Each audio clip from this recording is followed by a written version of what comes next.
Hello and welcome my YouTube channel. আজকে আমি আপনাদের দেখাবো 14,000 হোমগার্ড নিয়োগ করা হবে। কিভাবে এই 14,000 শূন্য পদ রয়েছে, কোন ডিস্ট্রিক্টে কতগুলো শূন্য পদ রয়েছে, কারা আবেদন করতে পারবে, কিভাবে আবেদন করবে, যোগ্যতা কি রয়েছে, সমস্ত কিছু এই ভিডিওর মাধ্যমে আলোচনা করব। যারা আমার চ্যানেলে নতুন এসেছেন তারা অবশ্যই চ্যানেলটি সাবস্ক্রাইব করে পাশে থাকা বেল আইকনটি প্রেস করে নিন। চলুন তাহলে কথা না বাড়িয়ে স্টার্ট করি। পদের নাম দেওয়া রয়েছে অস্থায়ী হোমগার্ড, অর্থাৎ টেম্পোরারি হোমগার্ড পদে কর্মী নিয়োগ করা হচ্ছে। শিক্ষাগত যোগ্যতা কি? যে কোনো স্বীকৃত বোর্ড বা প্রতিষ্ঠান থেকে ন্যূনতম অষ্টম শ্রেণী পাশ করলেই আবেদন করতে পারবেন। অর্থাৎ অষ্টম শ্রেণী ক্লাস 8 পাস করলেই আপনারা আবেদন করতে পারবে।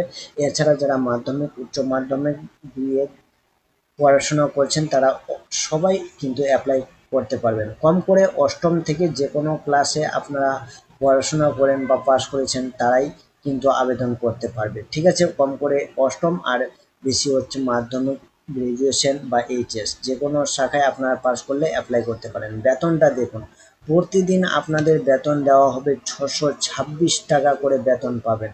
মোট 10 দিন কাজ করতে হবে, অর্থাৎ 6,260 টাকা মোট বেতন পাবেন। তারপরে দেখুন প্রশিক্ষণ। প্রশিক্ষণ কিভাবে হবে? আপনারা যদি চাকরিটা পেয়ে যান তাহলে আপনাদের জন্য যে সমস্ত হোমগার্ড পদে সিলেক্ট হবেন তাদেরকে 3 দিনের একটা বিশেষ ট্রেনিং দেওয়া হবে।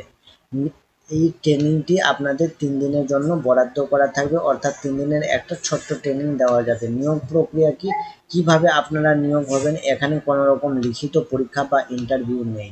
যাদের শারীরিক সক্ষমতা ভালো তাদের সরাসরি নিয়োগ করা হবে, অর্থাৎ আপনারা বায়োডাটাটি জমা দিলেই যদি আপনাদের শারীরিক সক্ষমতা ভালো থাকে তাহলে আপনাদের সরাসরি নিয়োগ করা হবে। কি কি কাগজ লাগবে দেখুন, আপনাদের কাগজপত্রগুলোর মধ্যে সর্বপ্রথম হচ্ছে আধার কার্ড, সেকেন্ড ভোটার কার্ড, শিক্ষাগত যোগ্যতা মার্কশিট, অ্যাডমিট কার্ড এবং ব্যাংকের পাসবইয়ের জেরক্স জমা করতে হবে। এই সমস্ত কিছু দিয়েই আপনারা অ্যাপ্লাই করবেন। অবশ্যই তার সাথে একটা বায়োডাটা যাতে থাকে আপনাদের। ঠিক আছে, আরেকবার বলে দিচ্ছি, আধার কার্ড, ভোটার কার্ড, শিক্ষাগত যোগ্যতার মার্কশিট, মাধ্যমিকের এডমিট মার্কশিট দুটোই কিন্তু, ব্যাংকের পাসবই এবং একটা বায়োডাটা। ঠিক আছে, কি কাজ করতে হবে আপনাদের? হোমগার্ডে দিয়ে নিয়োগ করা হবে। কাজটা কি, চলুন কাজটা দেখুন। দেওয়া রয়েছে 10 দিনের জন্য চুক্তির ভিত্তিতে নিয়োগ করা হবে। 10 দিনের জন্য আপনাদের একটা চুক্তি থাকবে, সেই চুক্তির ভিত্তিতে নিয়োগ করা হবে। দুর্গা পুজোতে মূলত ভিড় সামলানোর কাজ করাতে হবে। এছাড়া ভলেন্টিয়ার হিসাবে পুলিশকে কাজে সাহায্য করা, অর্থাৎ দুর্গা পুজোতে ভিড় থাকে সেই সমস্ত ভিড়ের জন্য আপনাদের এই ভলেন্টিয়ার পদে নিয়োগ করা হবে। আবেদন প্রক্রিয়া কি? অফিসিয়াল বিজ্ঞপ্তির সাথে কোনো আবেদন করার ফর্ম দেওয়া নেই। আপনারা নিকটবর্তী থানায় গিয়ে A4 কাগজে দরখাস্ত লিখে আবেদন করতে পারেন, অর্থাৎ বায়োডাটা আর যে সমস্ত কাগজ বললাম সে সমস্ত কাগজের সাথে A4 কাগজে একটা দরখাস্ত লিখে আপনারা আবেদন করতে পারবেন। কোন থানায় কতজন নিয়োগ করা হবে তা দেখুন, নিম্নে বিস্তারিত আলোচনা করা হলো। সর্বপ্রথম দেখুন থানার নাম এবং শূন্যপদগুলি দেওয়া রয়েছে। থানার নাম দেখুন, বারাসাত PD 400টা শূন্যপদ রয়েছে, বাঙ্গন 200তে, বারাসাত বসিরহাট 300, বড়ইপুরে 400, ডায়মন্ড হারবারে 350, সুন্দরবনে 300। এই সমস্ত দেখুন আপনারা নিজে দেখে নিন। আপনাদের দেখুন হুগলিতেও রয়েছে, প্রতিটি জেলায় কিন্তু রয়েছে 300, 500, 250, 100 করে দেওয়া রয়েছে।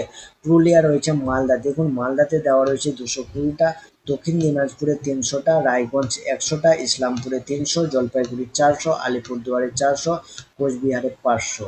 ঠিক আছে, এই সমস্ত জায়গায় কিন্তু আপনাদের শূন্যপদ রয়েছে। টোটাল শূন্যপদ রয়েছে 14,000 প্রায়। ঠিক আছে, তবে অবশ্যই আপনারা জেনে শুনে অ্যাপ্লাই করবেন। আশা করি ভিডিওটি বোঝা গেছে, এবং আপনাদের কোনো প্রকার যদি আরও কোনো সাহায্য লাগে অবশ্যই আমাকে কমেন্ট করে বলবেন, আমি আপনাদের বলে দেওয়ার চেষ্টা করব। যারা যারা এই হোমগার্ড পদে আবেদন করতে ইচ্ছুক তারা এই ভিডিওটি আপনাদের বন্ধু বান্ধবদের মাধ্যমে শেয়ার করে দিন, যাতে যারা এই অস্থায়ী হোমগার্ডে হতে ইচ্ছুক তারা অবশ্যই এই ভিডিওটি দেখার পরে আবেদন করতে পারেন। ঠিক আছে, আশা করি ভিডিওটি বোঝা গেছে, এবং ভিডিওটি ভালো লাগলে লাইক শেয়ার অবশ্যই করবেন।